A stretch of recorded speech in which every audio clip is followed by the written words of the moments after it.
It's The Broker Show. We're talking real estate, investing, local market trends, feel-good stories, mindsets, and strategies for success. Let us know what you want to talk about, and chances are we will. Hosted by The Broker Joe and co-hosted by Etch. It's The Broker Show, and it's The Broker Joe. And I am so excited to talk about real estate, even though that's what I talk about all day long, every day of the week. I am here with my buddy Etch. Etch, you ready to talk about real estate? What up, dude? Yes, right. Always. All right. Always. I learn so much from you every time we. I feel like love I it, could love it. You know, learn so much more to where I don't know. There's just tons. I'm ready to roll it out. We're going to talk about some. We're going to talk about some local real estate, some regional real estate, some national real estate. I'm about to close number 90 of the year. Jeez, man. That's for me. That is just me personally. What was your record last year? Wasn't it like 50 something? Last year was an MLS record of 147. 147. So this year, I believe I'm going to sell around 180 to 190. Okay. Just shattering the record. So no, I'm very blessed. God has been really good to me, and it's just kind of happened. But that's just me. Yeah. Then there's my team. Then there's the company. Agents are rocking and rolling. It's absolutely incredible. Yeah, absolutely incredible. We're very blessed. We're very blessed. And the people of our market have been so good to us, so kind to us. And I don't know. We're just while it's here, while it's doing its thing. Yeah, we're just gonna keep serving, keep helping all that we can. So love it. Dude. I'll be honest, when it slows down, and whether I don't believe there's going to be a crash, but if there's a slowdown, hey, I'll go to Florida for a month. That's okay. Right? Yeah. Well, I was listening. I'm totally cool with it. It was interesting because I was listening to it was like some show on Family Life Radio. Yeah. It was like the host of like Money Matters or something like that was on with the guy that was talking, and he was asking him. He's like, "So, is this anything like the early 2000s, like the 2009 crash?" We've talked about on the show and debunked some of that. He's like, what do you think is going to happen? He's like, nope. He goes, you've got probably another year and a half of exactly what you're seeing right now, at least. Yeah. He goes, it'll start just kind of going like this. Sure. He's like, but he goes, it's supply and demand. That's what's driving this. That is what's driving it. Loans. It's not that people have terrible loans or that people want to own 3 or 4 or 5 houses, right? Excuse me. Everyone wants to own 3 or 4 5 houses until you start taking care of them and mowing their lawns. Okay. Yeah. But what it is people, that's what was happening before. They were like, oh, I can get that. Greed. It was hand over fist. It was like a fad. There was a fad nationwide. 2005 really caught fire. Everyone just owned 3 or 4 houses. Right. Why not? Right. And so, but no, we're going to talk about local real estate. It is hot. It is a good market. If you're a seller, if you're a buyer, it's very frustrating. We talked about that, right? We talked about that.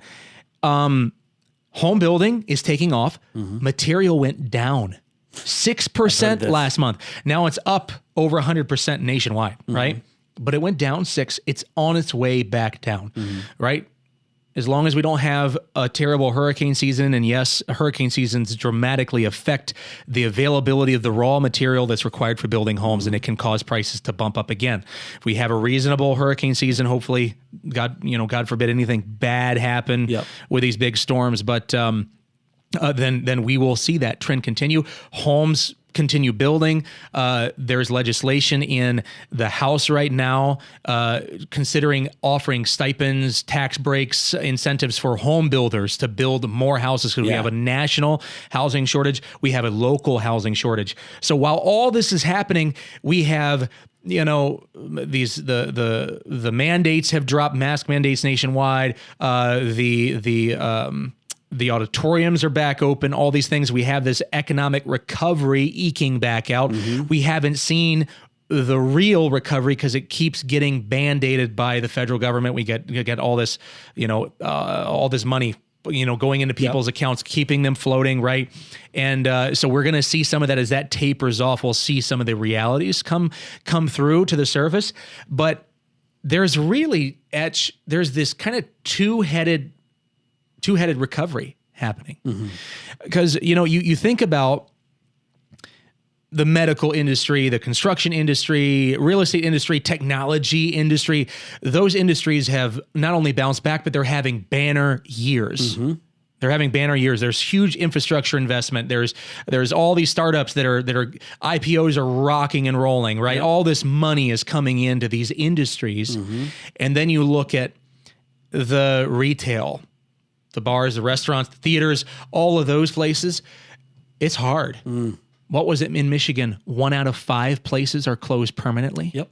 1 out of 5. Some of our favorite places down in Grand Rapids that we used to go just with friends to meet up are just gone. And they are gone. Like, how did that go? It was packed every night. And so, unfortunately, and I know that if I'm listening, everyone that's hearing me knows someone that was really hurt. I mean, really hurt. They're closing. They're not coming back open. But talking broader strokes here from an economic standpoint, what you're going to see is in Grand Rapids, that's kind of some of the closest, raw data that I can pull on the commercial side. The commercial side really tunes us in to what's going on behind the scenes. They're the people that employ other people, right? They drive the economy. And so what you see is that office space availability is decreasing, but you see retail space availability increasing. Pretty dramatic, actually. So storefront, retail type stuff is hurting, but office space is constricted. Which is, right? Because it surprises me that, because if you look in spite of the fact people are working virtually more, in spite of that, I was going to say, still Silicon decreasing. Valley is like, they're like, hey, we're closing our doors. It's California, Everybody though. They're moving here, brother. Yeah. And at the end of the day, here's what I've seen just in my own little world with our 17 people in our company, right? Is that, yes, you can work from the trunk of your car. Yes, you can work from your couch. You know what? We're more productive when we create that environment and that culture, whether it's in your home, right? If you're really disciplined, you can create that at your desk, right? That environment where you're closed off, you're working, you're in the zone, right? Yeah. But productivity goes up when you have other people around you putting pressure on you. Healthy pressure, right? Where there's this collaboration, this environment where people are around the success, around the wins. You get to hear the wins, you get to hear the losses, you get to pat them on the back and have a shoulder to cry on sometimes, right? But that really helps, and I think that's always going to be something that people value and that really means something, right? See, I have way too many dogs in my house that require many pets. For me to remain super productive 24/7. It's just, I hear you there. Real. No, Cats, it's true. Dogs, it's just mine like, too. no. They would be out the door and they bark. I got one that stands up against a glass like this, right? And he jumps and he's just got it down. I think he really believes the higher he jumps, that the more likely that we'll comply. Yeah. And so he just jumps and he looks up. He just jumps straight up in the air and lands perfectly on his back 2 legs and just keeps going like that. That's amazing. Heck of a basketball player. He's probably got a 36-inch vertical. Jeez. But so what it boils down to, business makes me sad to say this. It boils down to survival of the fittest. It really does. Who had the most cash, who had the best backup plan, who had the secondary option. So much of that. I know people, for example, I've got a very good friend who owns a campground, large campground, one of the biggest in the western side of Michigan there. And hurt bad. Campgrounds, took it right to the chin. Yeah. I mean, took her anything hospitality, I mean, shut down, right? Yep. They're a cash business, or they need that business coming in and campers parked and people enjoying and so really hurt, had cash stacked up. He was ready. Right, wasn't planning on it, but he was ready for it, right? Having the best year ever. More than making up. Yeah. More than they had to grow their facility, more than making up for the rough time that they had, right? And so there are people that are flourishing right now and taking advantage of the fact that people are coming, especially in that industry. Everyone wants to be outside. Everyone wants to go out and do something. Anything you can do. And get out of the house. In town right now, and I was talking to the guy over there, and he said yesterday that they had a show. They only had 2 shows for the day planned. They sold out both of them, and there were so many people in queue trying to get tickets still that they were like, let's have a third. Anybody else want to do a third? They're like, yeah, it would be like a 9 o'clock show. Anyone want to go for the 9 o'clock? And they're like, yeah, let's do it. So they did a third one and then they woke up. They were on 2 hours of sleep this morning. My goodness. Coming back over and setting up an entire circus at like 9 in the morning. I was like, bless their hearts. That is hard work. Yeah. Carney stuff is hard work. I know a local realtor, a good friend of mine, and he worked for a carny. He's told me a few stories, and it's an interesting life, though. It is really interesting. Like life, you see a lot of people, you see a lot of things. Sounds like a lot of fun, but good life lessons. But a lot of people looking to do stuff. Yeah, they are making up for it. And for the people that survived, what it means is less competition. Yeah. Sad to say, but 4 out of the 5 that managed to stay open, that's a 20% increase in viability, right? And so you are going to see that. That's how it works. That's how the cycles through, right? So my heart goes out to anyone that was hurt, but there is so much opportunity right now as these things gain steam. And again, kind of a two-headed recovery. I really do think that the retail side, the restaurants, the theaters, there's some of them that have to evolve, right? There are industries that really have to evolve in the experience they provide. I don't think people ever quite feel the same about jumping into a theater and crawling over 20 people to get to your seat, right? And then crawling out again and go to the bathroom and then crawling back in, right? To grab popcorn or whatever. I think people are just, I'm not saying I am, I'm saying that maybe a lot of people are. I really think they are, right? So I think there's going to be a lot of changing going on. We're going to have to adapt, but I do think they're going to come back and just take a little longer. Interest rates are going to go back up. Yep. That's going to change things. The Fed said, by 2023, they planned on slowly. Correct. Apparently, from what I heard, that they were thinking about in 2023. Yeah. Starting to up them again. So you still got a little time. Inflation is back. This is why we hear the conversations about the minimum wage nonstop, incessantly, right? Yep. Because that, to many, seemed like a simple fix to the inflation problem. I feel otherwise in some ways, but there's a lot to it. There's a lot of people, very smart people on both sides arguing about how to fix this inflation problem. But the thing is that prices will increase. Prices are going to go up for everything. And believe it or not, here's something that people might not think about.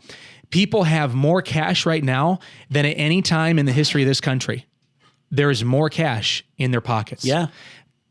That may be hard to believe, and maybe there's listeners out there's like, are you kidding me? Are you kidding me right now? I'm broke. I'm out. I'm behind on my rent. I feel for you, but the truth is out there, the world, that what I see, the cash that is flowing right now. And when there is a lot of cash, prices go up. Yep. Business, people that are in business, it's capitalism, right? They're saying, hey, we need to we're raising the prices on food. We're raising the prices on basic goods. You see it everywhere. Yep. Everything costs more, and that is not going to go anywhere. That's going to keep going up. Just a heads up for everybody. Yeah, well, if you want to really put it into perspective, in talking about whether people have cash, people are doing well, whatever they're doing, drive by a used car lot. Yeah. Go and look at some prices. You're talking the inflation. Trucks it's right unbelievable. Now, at least 25 to 50% higher than their core value. Yes. My car that I traded off, I'd never heard of this happening before, but I walked in there. They said, how much is your loan? I told him. He goes, we'll pay it off right now. I said, you're going to pay off my entire loan? They're like, yeah, we need it that bad. They turned around, sold it the next day. They didn't even have to detail it. Nothing. Wow. Because, I mean, it was already, I had an oil change. Everything was done. Tires were I've heard stories like this. It is hard to believe. You know, I bought a lot of vehicles, and I think I'm on my 16th one right now, or 15th one. And I used to go 20% under KBB was my goal. Right. If I hit that 20% under, you can't find one for 20% over. No. I mean, they're crazy. It is crazy. And the dealers are like, they know. I mean, car salesmen, you know, maybe you are, you know, feel a certain way about real estate salesmen. Well, car salesmen, you guys got it made right now in the same way, a lot of ways that we do. Yep. You got a car, you have what's also known as a sale. Yeah, right. It's so true. I mean, and you can put anything out on the lot. Yeah. I unfortunately had that experience. Yeah, it's crazy. So let's talk about local numbers. Just to give people a feel, what's going on up the street from me? Why is all this happening, right? So the number of available listings in our association are down 20%, exactly 20%, right? From the same time last year. That's last year, there was already not very many at this time. We were just coming out of COVID-19. A lot of people were not listing because they were They were nervous. They were afraid to bring people they didn't know into their houses. So last year was already historically low for a lot of reasons. We're 20% below that. You got to be kidding me. Now, listen to this. This is what's going to be hard to believe. The number of homes sold is up 13%. Isn't that crazy? So what does that tell you? It tells you that everything is sold. Everything is sold. So you have 20% less inventory, but it's up 13%. I am not making these numbers up, right? I read these off of a very data boring, it's just a pain in the butt MLS system, right? It spits out numbers. This is exactly what it is. There is such a crunch on housing availability. There's just simply not enough houses in the market for the people that are moving in. I believe the people that are moving in are winning because they're moving in from other markets. They have more money. They're more motivated, right? The psychological piece is easier for them to overcome, right? Yep. The neighbor goes, are you kidding me? That guy just bought that house for $150 2 years ago. It's $220. I'm not paying $220. They just, or if they do pay $220, I'm sure as heck not going over, right? So here's the other piece of this, right? So the average sale price has gone up 9%, right? Kind of everyone could have guessed that. By the way, our association, which covers 4 counties, that's Lake County, Osceola County, Newaygo County, Mecosta County. That's our association. It's gone up 9%. Average home price sale was $160 last year, $160, which was already up big, right? It's at $175. Jeez. Yeah. $160 to $175 so far this year. Listen, I'm going to live out in a cardboard box. You just want to sell my house for me, Joe? Unbelievable. Well, maybe we get 175. I don't know. I haven't seen it yet, Edge. But but here's the last piece of this.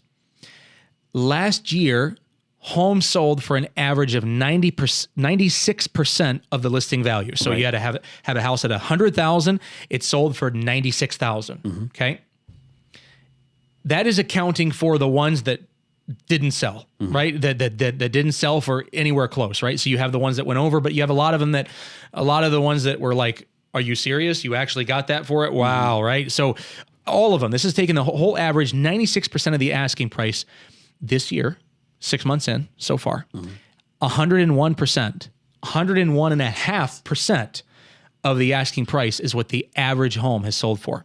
So we are officially over water. If you look at a price, you can go, that house is more likely, every house you see is more likely to sell for over the asking price, including the ones that you think are overpriced, you think are silly, you think are more likely than not selling for over asking price.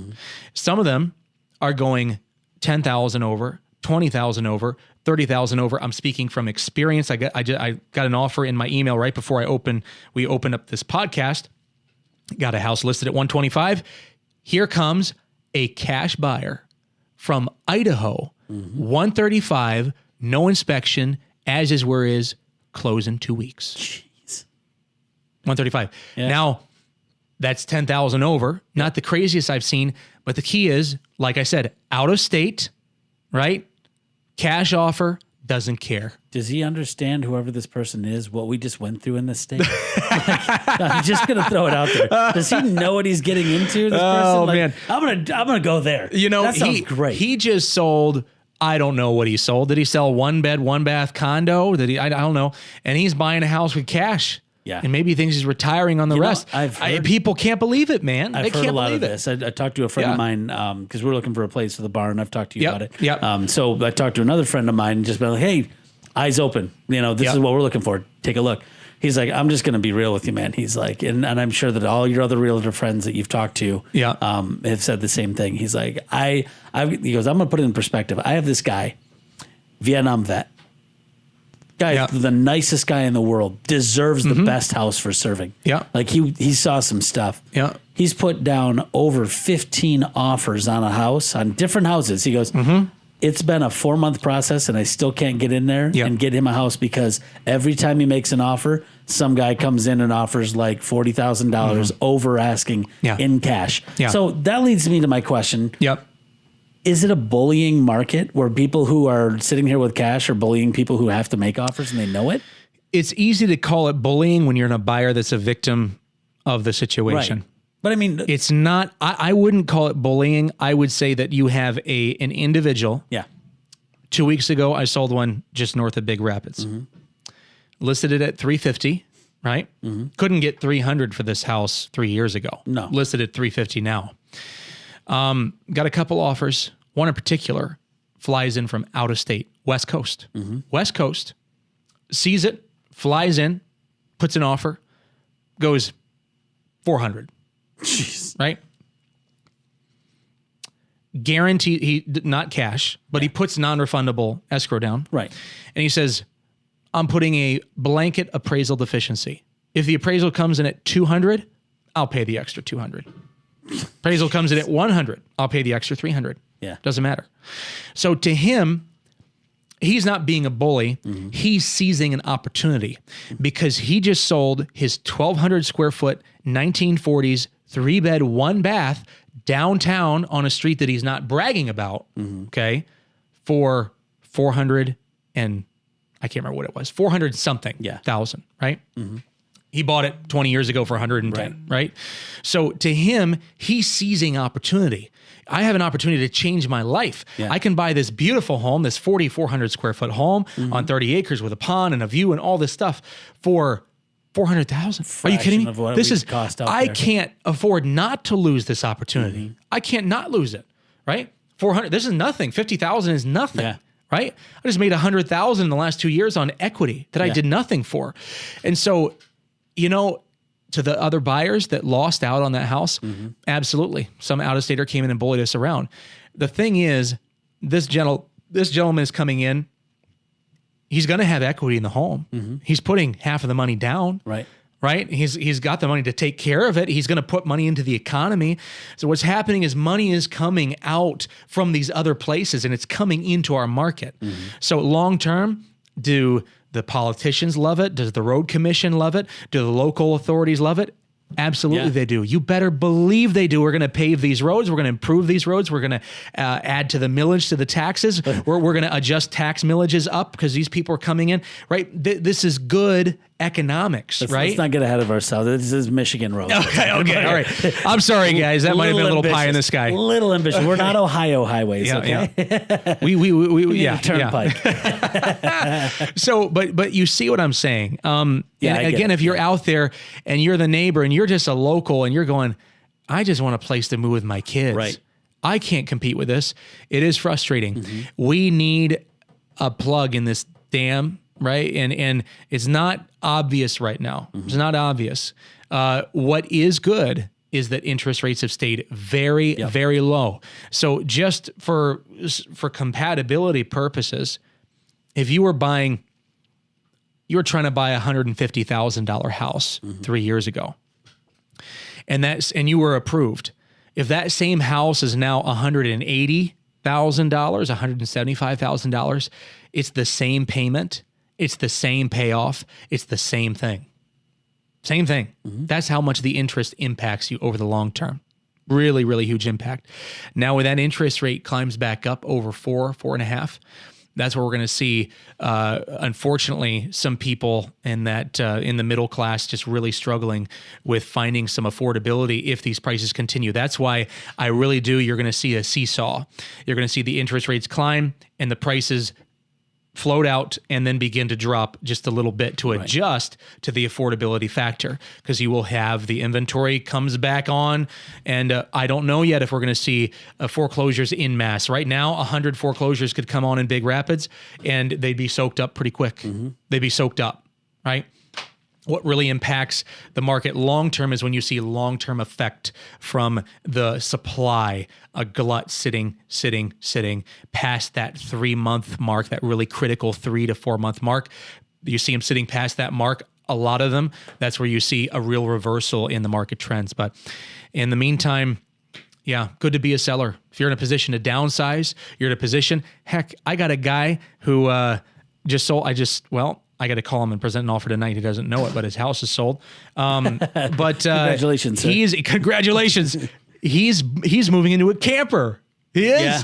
With the wife, with the kids, they're moving into a camper and they're driving out west. They both have the jobs they can work virtually. Yep. Right? And why not? Why not? He can work virtually. He's going to drive around in a camper, wait for things to settle down, see where it lands. Yep. Right? So he's taking advantage now, and he bought the house for 40-something grand.